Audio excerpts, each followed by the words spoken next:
В эти страны абсолютно точно не стоит переезжать в этом году. И это не будут какие-нибудь там Сомали и Бангладеш. Нет, это очень даже крутые страны, в которых хотя бы раз в жизни побывать хотел бы каждый, как турист. А вот жить там по разным причинам сложно или даже невозможно. Меня зовут Максим, я уже больше 7 лет в эмиграции, взял более, наверное, 100 интервью с эмигрантами, чтобы собрать нужную информацию и сделать этот ролик. Это видео продолжение первой части, в которой я рассказал о лучших странах для жизни в 2024 году по мнению иммигрантов. Смотрите его по подсказке после этого видео. Итак, как будем определять худшие страны? Я разработал 8 параметров, которые помогут определить страну с худшими показателями, где 10 это лучшее соотношение, а единичка это худшее. Первое, cost of living, сколько денег нужно для жизни. Второе, legalization, простота легализации. Третье, people and community, коммуникация с местными и network с амбициозными и умными людьми, короче, community. Четвертое, climate and nature, природа и климат. Пятое, language, на каком языке нужно будет разговаривать. Шестое, foods, то есть еда. Седьмое, taxes, налоги. Восьмое, safety, безопасность. Готовы теперь услышать о десятке худших стран? Сейчас вы как минимум удивитесь. Обязательно досмотрите ролик до конца, а сейчас поставьте лайк, подпишитесь. 10 место – Италия. У страны однозначно переизбыточный приток туристов из-за своей истории и многих других факторов, которые привлекают все новые и новые волны иностранцев. Но экспаты не особо любят столпотворение фоткающихся с Пизанской башни людей и бесконечные очереди в самые популярные заведения и рестораны. Также жуткая бюрократия. Даже на почту сходить – это целый квест. А про оформление легального статуса я вообще молчу. Италия, как страна для иммиграции, очень не подходит. Иммигранты оценили страну следующим образом. Стоимость жизни – 5. Простота легализации – 3. Люди и комьюнити – 6. Природа и климат – 7. Язык – 4. Еда – 7. Налоги – 5. Безопасность 7. Средний балл 5,5. Эх, а я так всегда мечтал пожить в Италии. Ну, ладно, едем дальше. 9 место – Германия. Германия классная страна, но она перечеркивает свой статус некоторыми очень неприятными недостатками. Во-первых, здесь дефицит съемного жилья. Чтобы снять хорошую квартиру, стоит закладывать 1-2 месяца на поиски, и точно стоит позаботиться об этом заранее. Во-вторых, в Германии оставляет желать лучшего уровень работы цифровых услуг, банковские переводы, безналичные расчеты и так далее. Здесь имеются проблемы с этим. И часто люди прибегают к использованию кэша поэтому. Бюрократия имеет какой-то новый уровень по сравнению даже с Италией. И многие бытовые вопросы придется решать на немецком языке. В-третьих, английский здесь знают только четверть населения, и то большинство из них молодежь. Что думают экспаты про Германию? Стоимость жизни – 3. Простота легализации – 4. Люди и комьюнити – 7. Природа и климат – 6. Язык – 4. Еда – 5. Налоги – 4. Безопасность 9. Средний балл 5,2. Напишите в комментариях, у кого был опыт проживания в Германии и согласны ли вы с оценками респондентов. И погнали дальше. 8 место – Южная Корея. Страна с очень депрессивными людьми и высоким процентом пожилых людей. Жизнь в Корее очень дорогая и странное ценообразование на продукты здесь. Например, картошка стоит дороже манго, и там еще много таких разных приколов. Корейцы не принимают других людей и относятся к вам как к чужакам. Здесь очень сильное загрязнение воздуха. Со стороны Китая приносится много кислотных дождей, и это оказывает очень плохое воздействие на волосы и кожу, поэтому корейцы всегда ходят закрытые от солнца и боятся дождя и воды. Малое разнообразие фруктов и молочных продуктов. Ну и самое главное, в Корее невозможно получить ВНЖ. У меня был огромный опыт и длительный период проживания в этой стране, но воспоминания все равно теплые. Кстати, на своем канале, когда я только начинал вести блог на YouTube, я снимал видео из Южной Кореи. Кому интересно, залетайте и смотрите. Чем Корея не понравилась иммигрантам? Стоимость жизни – 3. Простота легализации – 1. Люди и комьюнити – 6. Природа и климат – 7. Язык – 5. Еда – 4. Налоги – 5. Безопасность – 10. Средний балл – 5,1. В целом, когда я проводил исследования и общался с теми, кто жил там, то я был со многими вещами не согласен. Но, как говорится, 7 одного не ждут, и поэтому оценки получились такими. А вы согласны с опрошенными? 7 место – Япония. Вот кто знал, что эта высокотехнологичная и абсолютно безопасная страна не понравится для жизни экспатов? Во-первых, здесь живут очень консервативные люди старшего поколения, и они часто являются владельцами квартир, которые сдаются в аренду. Старшее поколение до сих пор не привыкло к туристам и часто просто не сдают им квартиры, а в одиночных капсулах долго ты не протянешь, особенно если у вас клаустрофобия. Также Япония небезопасная страна с точки зрения катаклизмов. Постоянные землетрясения также отпугивают иммигрантов.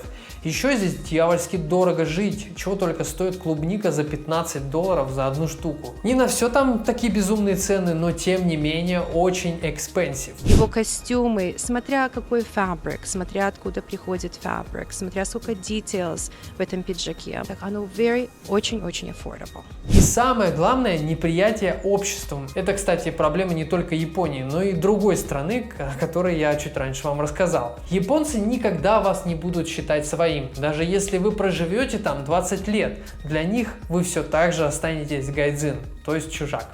Ну и как же оценили эти страны опрошенные иммигранты? Стоимость жизни – 2. Простота легализации – 1. Люди и комьюнити – 6. Природа и климат – 6. Язык – 5. Еда – 6. Налоги – 3. Безопасность – 10. Средний балл – 4,8. И да, обязательно пишите свои варианты оценок в комментариях. Очень люблю читать аргументированные комментарии, поэтому пишите. 6 место – Мальта. Мальта. Просто каменный остров с ценами, как во Франции или Германии. Здесь очень сложно получить какой-либо документ. Будь то открытие счетов в банке или получить справку о несудимости. Жуткая бюрократия. Экспаты жалуются на промерзающие дома, а это несмотря на то, что в Мальте климат очень приятный, теплый, со средней температурой 23 градуса. А в квартирах почти нигде нет отопления. Но это, кстати, проблема всех южноевропейских стран. Иммигранты не любят это направление, слишком много проблем с этой Мальтой. Чем же недовольны экспаты, пожив в этой стране? Стоимость жизни – 4. Простота легализации – 3. Люди и комьюнити – 5. Природа и климат – 5. Язык – 5. Еда – 3. Налоги – 8. Безопасность – 5. Средний балл 4,7. Друзья, если вам нравится, что я делаю, и вы хотите смотреть больше интересных видео, я предлагаю поддержать меня добровольными пожертвованиями. Так я смогу быть независимым и продолжать работать над контентом, который нравится именно вам. Вы можете поддержать меня донатами как в крипте, так и в рублях. Все ссылки вы найдете в описании. Ну а бесплатно вы всегда можете поддержать меня лайком и комментарием. Сейчас вы будете удивлены пятерке худших стран. 5 место – Норвегия. Как и любое другое скандинавское государство, имеет статус одной из самых дорогих стран для жизни. Причем в Норвегии не самый крутой сервис и качество продуктов, а цены выше московских минимум в 2 раза. В стране дорогой бензин. Это при том, что страна добывает нефть и продает в другие европейские страны, которые, к слову, имеют меньшую стоимость за литр бензина. Это парадокс. Но самые главные расходы – это съем квартиры или покупка недвижимости. За условные $100 000 вы приобретете небольшую студию, 20 квадратных метров в каком-нибудь не самом хорошем районе Осло. Далее вас не обрадуют налоги, которые необходимо платить с первого дня пребывания в Норвегии. Четверть дохода вы обязаны отдать государству. Также в Норвегии суровый климат, напоминающий Питер, но с обильными снеговыми осадками. Итак, что по оценкам иммигрантов? Стоимость жизни – 2. Простота легализации – 4. Люди и комьюнити – 7. Природа и климат – 5. Язык – 3. Еда – 4. Налоги – 3. Безопасность – 9. Средний балл 4,6. Четвертое место — Новая Зеландия. Тоже неоднозначная страна. Вроде как и «Властелин колец» снимали там, а вроде и экспаты жалуются. Во-первых, это одно из самых удаленных островных государств. Добраться сюда – это минимум 2 суток. И все сопутствующие этому факторы. Высокие цены на все: бензин, еда, недвижимость, гречка. Но про последнее не уверен. Во-вторых, это нередкие катаклизмы. На 2 островах, представляете, 12 вулканов. И 2 из которых действующие. Плюс высокая вероятность землетрясений и цунами. И очень большие озоновые дыры, которые почему-то на Новой Зеландии самые опасные во всем мире. Экспаты просто-напросто опасаются за свою жизнь. Что про Новую Зеландию говорят сами экспаты? Стоимость жизни – 3. Простота легализации – 3. Люди и комьюнити – 4. Природа и климат – 7. Язык – 6. Еда – 3. Налоги – 2. Безопасность – 7. Средний балл – 4,3. Ну, кто видел «Хоббитов» и «Шира»? Отпишитесь. Третье место — Южная Африка. Страна с совершенно другим по менталитету людьми и обычаями. Обилие бедных и неблагополучных районов, много воровства и преступности в целом. Еще дорогой мобильный интернет и отсутствие нормального общественного транспорта. Африка остается таким экстремальным направлением среди экспатов, а вот путешественники эту страну очень даже любят. Теперь оценки. Стоимость жизни – 6, простота легализации – 5, люди и комьюнити – 2, природа и климат – 4, язык – 2, еда – 3, налоги – 5, безопасность – 5, средний балл – 3,75. Знаю, что Африка не самая популярная локация у людей. Кто любит, конечно же, качественный сервис и безопасность. Ну, кто убегал от гепарда, пожалуйста, отпишитесь в комментариях, как вам Южная Африка. Второе место – Турция. От страны, которая не оставляла альтернативы для всех экстренно уезжающих из России иммигрантов, в хорошем смысле, дешевая жизнь, прекрасный климат и легкое получение ВНЖ на основании аренды квартиры теперь же скатилась до уровня топ-2 худших стран для экспатов и иммиграции.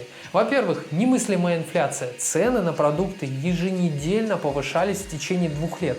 И этот процесс не могут остановить до сих пор.